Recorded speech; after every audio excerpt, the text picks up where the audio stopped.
సుగాలి ప్రీతి వాళ్ళ అమ్మగారు పవన్ కళ్యాణ్ గారి పైన గన్నవరం పోలీస్ స్టేషన్ లో చీటింగ్ కేసు పెట్టారు. పదవిలోకి రాకముందు నా కూతురు పేరుని వాడుకున్నావు, వచ్చిన తర్వాత మొదటి సైన్ ఈ కేసు పైన పెడతా అన్నావు, ఇప్పుడు మాయమాటలు చెప్పి జనాల్ని మ్యానిపులేట్ చేస్తున్నావు అని చెప్పేసి అంటున్నారు.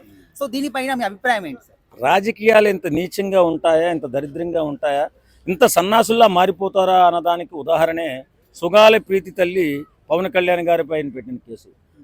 సుగాలి ప్రీతి చనిపోయిన తర్వాత ఎక్కడో పోలీసు వారు చూస్తున్నటువంటి కేసుని వెళ్ళి పవన్ కళ్యాణ్ గారు చెప్పుకుంటే ఇంత అన్యాయం జరిగిందా తల్లి నీకు, ఇంత చిన్న బిడ్డని ఆ రకంగా మానభంగం చేసి చంపారా అని చెల్లించిపోయిన పవన్ కళ్యాణ్ గారు అప్పుడున్నటువంటి మన వైఎస్ఆర్ కాంగ్రెస్ ప్రభుత్వంలో ఎట్లయినా ఈ కేసును బయటకు తీసుకొచ్చి న్యాయం చేయించాలని పెద్ద బహిరంగ సభ 2 లక్షల మందితో బహిరంగ సభ ఏర్పాటు చేసి ఆ తల్లికి న్యాయం జరగాలని పోరాటం చేస్తే అన్ని విధాలుగా ఆర్థికంగా న్యాయం జరిగింది, కానీ తన బిడ్డకి న్యాయం జరగలేదు.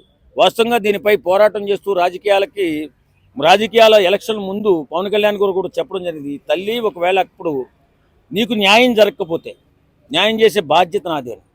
ఎవరైనా న్యాయం జరగకపోతే న్యాయం చేస్తామని చెప్పి హామీ ఇచ్చిన వ్యక్తిని ఇలాగా నీచంగా మాట్లాడడం కరెక్ట్ కాదు. వెంటనే న్యాయం జరిగిపోవడానికి మన భారత రాజ్యాంగంలో న్యాయ వ్యవస్థ ఉంది. అది న్యాయానికి కొంచెం టైం పడుతుంది, సంవత్సరాలు పడుతుంది. వెంటనే జరిగిపోవడానికి ఈ మంత్రదండం ఎవరి దగ్గర ఉండదు.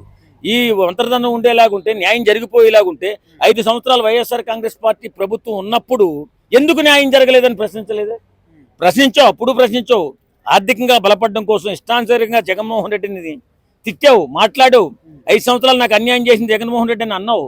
ఈవేళ ఏం జరిగింది? జగన్మోహన్ రెడ్డి సంకనాకుతో ఆయన ముందుకెళ్ళిపోయి దేవుళ్ళు లాంటి పవన్ కళ్యాణ్ మీద కేసేయడానికి బయలుదేరావు. ఇది ఎంతవరకు న్యాయం? అంటే న్యాయం చేద్దామని చెప్పి పోరాటం చేసిన వాడికి ఇప్పుడు ఆయన చేతిలో మంత్రదండం ఉండదండి. ఇవాళ గెలిచాడు, ఉప ముఖ్యమంత్రి అయినంత మాత్రాన చేతిలో మంత్రదండం ఉండి తక్కువని మాయం చేసేటువంటి శక్తి ఉండదు. న్యాయం చేయడానికి కొంత సమయం పడుతుంది, ఓపిక పట్టాలి. ఈ లోపునే నీకు అన్యాయం చేసిన జగన్మోహన్ రెడ్డినే నువ్వు గొప్పోడంటే నీ బుద్ధి ఎలాంటిదో, నీవు ఏమని ఎలా మారిపోయావు ఒకసారి ఆలోచించుకో. నిన్ను అందరూ అంటున్నారు. ఎవరికైనా అన్యాయం జరిగితే అండగా నిలబడితే ఇలాంటి కేసులు కూడా పెడతారా అని చెప్పి అన్యాయం జరిగిపోయినటువంటి వ్యక్తులకి అండగా ఉండాలంటేనే భయపడుతున్నారు. తల్లి నీలాంటి నీ ముఖం చూస్తేనే సిగ్గు అనిపిస్తుంది.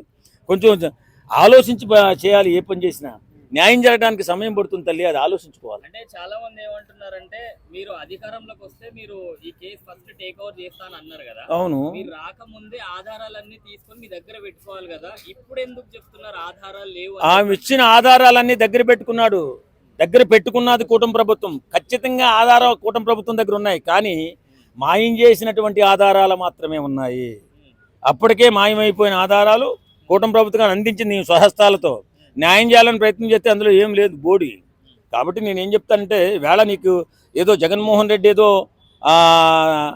న్యాయం చేస్తాడన్నప్పుడు అన్నిసార్లు జగన్మోహన్ రెడ్డిని ఇప్పుడు సోషల్ మీడియాలో ఉంది కదా, ఎన్నిసార్లు తిట్టావు జగన్మోహన్ రెడ్డిని? అంటే నువ్వు సమాజానికి పట్టిన చీడపురుగు. ఎవరికైనా అన్యాయం జరిగితే ఎవరు అండగా ఉండకండిరా, ఇలాగా మోసం చేస్తారు బాధితులు అని చెప్పేసి తెలియపరచడం కోసం నువ్వు ఇలా తయారయ్యావా? పవన్ కళ్యాణ్ చేతిలో ఏదైనా పవర్ ఉంటుందమ్మా కోర్టులో ఉన్నటువంటిది, అది జరుగుతుంది. దానికి అంటే పద్దాక రోజు నెలకోసారి వారానికోసారి ఆమెకు అపాయింట్మెంట్ ఇస్తే పవన్ కళ్యాణ్ మంచోడు. ఇప్పుడు ప్రభుత్వాలు మారుతున్నాయి, కానీ నా బిడ్డకు మాత్రం ఎవ్వరు కూడా న్యాయం చేయట్లేదు. నాకు ఆస్తులు వద్దు, డబ్బులు వద్దు, ఏది వద్దు, ముందుగా నా బిడ్డకు న్యాయం జరగాలి. అవును, బాగా న్యాయం చేయడానికి కోర్టులో ఉన్నటువంటి దాన్ని మనం మార్చలేం కదా. ఎవరైనా మార్చగలరా? అవకాశం ఉంటుందా? కోర్టు పరిధిలో ఉన్నటువంటి కేసుని ఒక రాజకీయ నాయకులు మార్చగలరా? ఇది మామూలుగా చాలా పెద్ద కేసు. వాస్తవంగా చెప్పాలంటే ఆధారాలు లేవు. ఏ రకంగా కోర్టుల్ని ప్రభావితం చేయగలుగుతామా? కోర్టుల్ని ఏ రాజకీయ పార్టీ అయినా ప్రభావితం చేయగలుగుతుందా? ఏదైనా చేస్తే అయ్యా కొంచెం తొందరగా కేసుని మూవ్ చేయండి అని చెప్పే అధికారం తప్ప వేరే అధికారం కోర్టుల మీద ఏ రాజకీయ నాయకుడికి ఉండదు, ఏ అన్యాయం అయిపోయిన ప్రజలకు కూడా ఉండదు. బుద్ధి లేని గాడిదలాగా నువ్వు మారిపోయి ఇష్టానుసారంగా ఒకసారి అతను తిట్టి ఒకసారి ఇతను తిట్టి నువ్వు ఏ రకంగా తయారయ్యావు అంటే ఒక చీడపురుగులా తయారైపోయింది ఈ తల్లి వల్ల చాలా మంది అన్యాయం అయిపోయిన బిడ్డలకి ఎవరికైనా అన్యాయం అయిపోతే అండగా నిలబడడానికి ఎవడో బయటకు రాడు. ఎందుకంటే అండగా నిలబడితే కేసులు పెడతారా బాబు అని భయపడతారు. కాబట్టి బుద్ధి జ్ఞానంతో మసులు న్యాయం అనేది తప్పనిసరిగా జరుగుతుంది, కోర్టు పరిధిలో ఉంటుంది. అది ఆ కోర్టు పరిధిలో ఉన్నటువంటి న్యాయం అవసరం వచ్చినప్పుడు, టైం వచ్చినప్పుడు ఖచ్చితంగా నీకు న్యాయం జరుగుతుందో అన్యాయం జరుగుతుందో ఆధారాలను బట్టి జరుగుతుంది. అక్కడ కానీ అక్కడ వీళ్ళ దగ్గర ఎవరి దగ్గర మంత్రదండాలు ఉండవు, మాయలు ఉండవు, ఎవరు చేశారో ఆ మానభంగం అనేది వీళ్ళ దగ్గర ఎవరి దగ్గర ఎవిడెన్స్ ఉండవు. కాబట్టి కేసు జరుగుతుంది. కాబట్టి నువ్వు మాత్రం వైఎస్ఆర్ కాంగ్రెస్ పార్టీ బానిస కుక్కలా బతకని చెప్పి ఈ సందర్భంగా సరే, ఇప్పుడు సుగాలి ప్రీతి తెలియజేస్తుంది. కేసు అనేది చాలా సెన్సిటివ్ కేసు. అయితే ఈ కేసుని కొంతమంది రాజకీయ స్వలాభాల కోసం వాడుకుంటూ ఈ అమ్మని మ్యానిపులేట్ చేస్తున్నారని చెప్పేసి కూడా ఇంకో కొంతమంది అంటున్నారు. ఇందులో ఎంతవరకు నిజం ఉంది? నిజమే కదా. వైఎస్ఆర్ కాంగ్రెస్ పార్టీ ఇప్పుడు వేళ కేసు పెట్టడానికి వెళ్ళింది వాళ్ళే. ఈ జోసఫ్ రావణం ఉచ్చనీచాలు లేకుండా బూతులు తిట్టి కేసులు ఇరుక్కుని వెళ్తుంటే వాళ్ళే ఉన్నారు. ఆ మీడియా కూడా వాళ్ళు కూడా తిరిగే మీడియా అనేది తిరుగుతుంది, సాక్షి మీడియా అనేది తిరుగుతుంది, డబ్బా మీడియా అనేది తిరుగుతుంది. వాస్తవంగా సమాజం పట్ల బాధ్యత లేని రాజకీయ పార్టీ ఏదైనా ఉందంటే వైఎస్ఆర్ కాంగ్రెస్ పార్టీ. ఆ పార్టీ చేస్తున్నటువంటి అరాచకం, అల్లకల్లోలం చేయాలా, రాష్ట్రంలో అలజడి సృష్టించాలా, అభివృద్ధి జరగకూడదు, ఇదే ప్లాన్ వెళ్ళదు. అభివృద్ధి జరగకుండా ఉంటే జగనన్నే బాగా చేశాడు, వచ్చే రోజుల్లో జగనన్నే కావాలి, జగనన్నే రావాలని చెప్పుకుంటారనే ఆలోచనతో అభివృద్ధి జరగకుండా ఉండాలని, అల్లకల్లోలం జరుగుతుంది ఆంధ్రప్రదేశ్లో అని ఇలా సృష్టించాలని, గందరగోళం చేయాలని ఇష్టారీతిగా ఈ డబ్బు ఉంది కదా, సంపాదించిన డబ్బు, ఆ డబ్బులు ఖర్చు పెడుతూ వీళ్ళ కుక్కలకి బిస్కెట్లు వేసినట్టు వేస్తూ వీళ్ళందరినీ తిప్పుకుంటూ రాష్ట్ర భవిష్యత్తునే నాశనం చేస్తున్న వ్యక్తి ఎవరైనా ఉన్నారంటే జగన్మోహన్ రెడ్డి. ఖచ్చితంగా జగన్మోహన్ రెడ్డి అనేటటువంటి ఆ నాయకుడికి, జగన్మోహన్ రెడ్డి అనేటటువంటి ఆ దుష్ట ఆలోచన కలిగిన వ్యక్తికి సరైన గుణపాఠం ఆంధ్ర ప్రజలు త్వరలోనే చెప్తారు.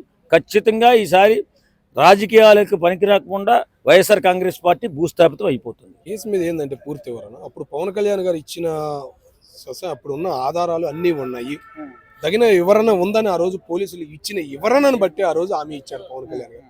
కానీ ఇప్పుడున్న పోలీసులు మాటలకు మార్చడం కాదు కదా, ఎటువంటి లేవు అని నిర్మాణంగా చెబుతున్నారు. వాళ్ళు అక్కడ ఏం జరిగింది అనేది ఇంకా అవగాహన లేదు అనే మాటతో చెప్పేపాటికి పవన్ కళ్యాణ్ గారు కూడా క్లారిటీ ఇవ్వలేకపోతున్నారు. దానివల్ల తప్ప ఇవి ఇచ్చేశారు, కేసు పూర్తి చేస్తారా, దొంగలు నాకు తెలుసు అన్నట్టు ఆమె మాట్లాడుతుంది. తెలిసినప్పుడు నువ్వే చెప్పమ్మా, వాళ్ళ పేర్లు చెప్పు, వాళ్ళు ఏమయ్యారో చెప్పాలి కదా. మరి నువ్వు చెప్పిన మాట్లాడతావు, నేను నాకు దొంగలు తెలుసు, మీరు శిక్షించట్లేదు అన్నట్టు ఉంది. కానీ సరైన ఆధారాలు లేవని మీరు అర్థం చేసుకుని మాట్లాడితే బాగుంటుంది. అంటే ఆమె ఎక్కడ స్ట్రాంగ్ గా ఉన్నారంటే, మీరు ఎప్పుడైతే నా కూతురికి న్యాయం చేస్తా అని చెప్పారో, పదవి వచ్చిన తర్వాత మొదటిసారి ఈ కేసు పైన పెడతా అన్నారో, సో ఇప్పుడు ఏమంటున్నారు, గత ప్రభుత్వంలో ఆధారాలు మాయమైన అని చెప్తున్నారు కదా. సో మీరు అప్పుడు ఏమి తెలుసుకోకుండా పోలీసులు చెప్పిన దాన్ని బట్టి ఏ విధంగా చెప్తారు, మీరు జనాల్ని మ్యానిపులేట్ చేస్తున్నారు అంటున్నారు. అదే ఇప్పుడు ఆయనకి ఏమైనా రాజకీయ అనుభవం ఉందా, పోలీసుల అనుభవం ఉందా, కేసుల అనుభవం ఉందా? ఒకళ్ళు చెప్పిన మాటలే కదా అయినది. ఇప్పుడు జగన్మోహన్ రెడ్డి గారి పరిస్థితి కూడా అంతే. 75 మంది సలహాదారులు పెట్టుకుని 11 సీట్లకు వచ్చాడు. ఎట్లా అయింది మరి? ఎవరో ఏ రాజకీయ నాయకుడైనా అంతే జరిగింది. అప్పుడు ఆయన ఉన్న ప్రయత్నం బట్టి అన్ని ఉండయి, శిక్షించట్లా, గవర్నమెంట్ పట్టించుకోవట్లేదు అనేది ఆయనకి తీసుకొచ్చిన మాటలే. కాబట్టి ఆ ఉద్దేశంతో ఆయన మాట్లాడాడు, లేకపోతే దానిలో ఎట్ట మాట్లాడతాడు? ఇప్పుడు చూస్తే మొత్తం వెళ్ళి డేటా తీయడం బాబు బయటకంటే ఏమి లేదు సార్ అనే చేతులు ఎత్తేసారు. భయంతోనే కదా, పవన్ కళ్యాణ్ గారి భయంతోనే దాన్ని అంత డేటా తీసినా కూడా ఏమి దొరకలేదని చేతులు ఎత్తేసారండి. మరి అర్థం చేసుకోవాలి మనం.